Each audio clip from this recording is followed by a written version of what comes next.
Доброго дня! Меня зовут Ермаков Сергей. Я практикующий психолог, исследователь, поэт, автор и разработчик природно-ориентированной психологии и психотерапии. Если хотите узнать подробнее, что это такое, в описании к видео есть ссылка. Обязательно переходите и посмотрите. Как к слову, и подписывайтесь на мой канал, здесь будет интересно. Ну а сегодня вновь уделим внимание теме отношений, взглянув на один из популярных стереотипов и мифов, сопровождающих эту тему. А именно поговорим о так называемых настоящих отношениях.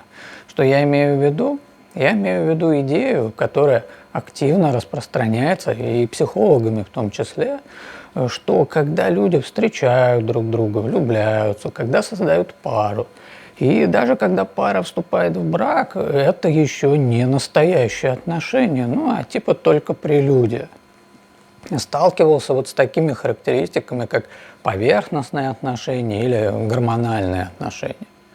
У некоторых психологов существуют даже целые классификации отношений, очень сложные и запутанные, предполагающие, что пара может дорасти до настоящих отношений, пройдя извилистый путь препятствий, боли и страданий. Ну а все те, кто в ходе такого пути расстаются и не цепляются за то, что причиняет боль, не держатся за идею возродить угасшие чувства или простить и принять. Вот в этой системе координат считаются теми, кто не дорос до тех самых настоящих отношений. То есть, по сути, предлагается дискриминационная, такая осудительно-порицательная модель. Ну, вы понимаете, откуда ветер дует, да? И, вероятно, и такая модель имеет право на существование, вот только такая модель никакого отношения не имеет к психологии, и уж тем более к психологической помощи.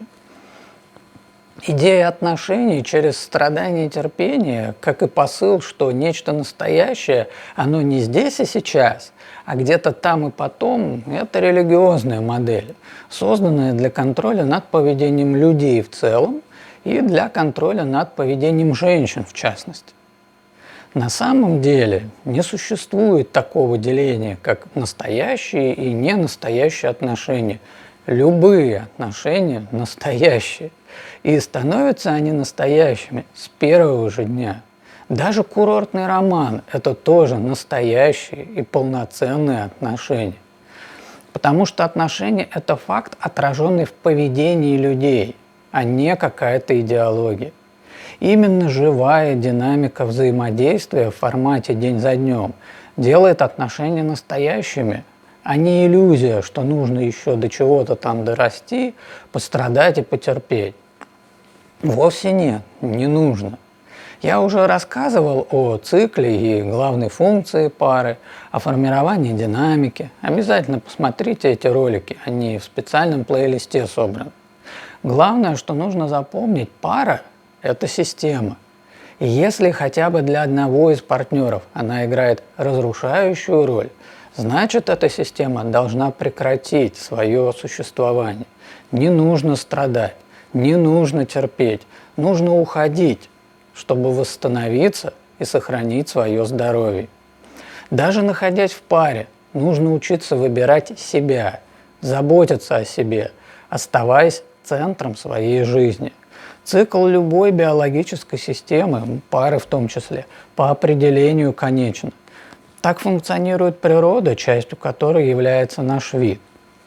В завершении еще раз подчеркну, что, во-первых, любые отношения настоящие, и никакого деления по этому признаку нет и быть не может. Во-вторых, путь здоровых отношений – это созидание и развитие. Если страдания и разрушения становятся доминантой в отношениях, то ждать и терпеть не нужно, нужно уходить.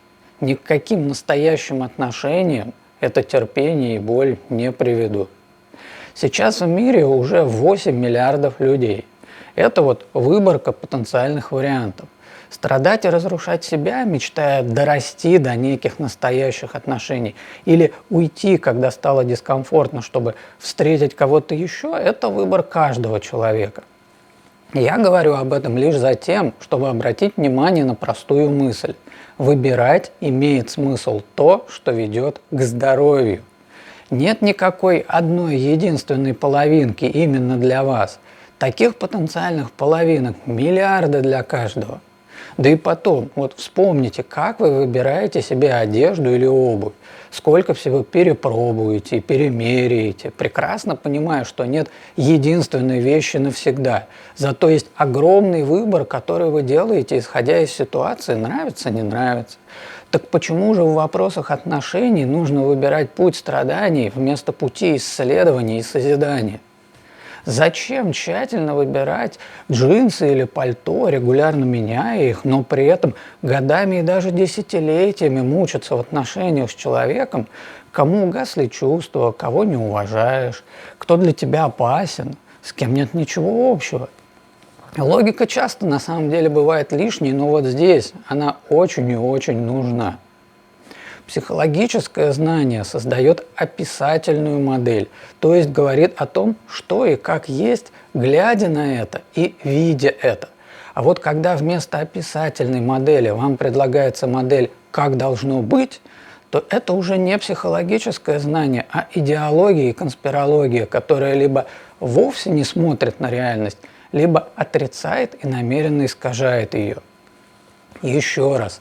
Отношения – это не идеология, это действие. И если процесс и результат действий доставляет дискомфорт, боль и страдания на постоянной основе, то такие отношения нужно заканчивать, а не терпеть и не ждать. Вот как и я, на этой ноте буду разговор сегодняшний завершать. Благодарю всех, кто досмотрел это видео до конца, и напоминаю, что если вам необходима психологическая помощь, обращайтесь.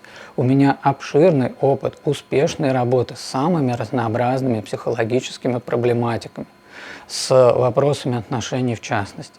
А под этим видео вы найдете несколько полезных ссылок обо мне, а я желаю вам всего наилучшего и говорю до встречи!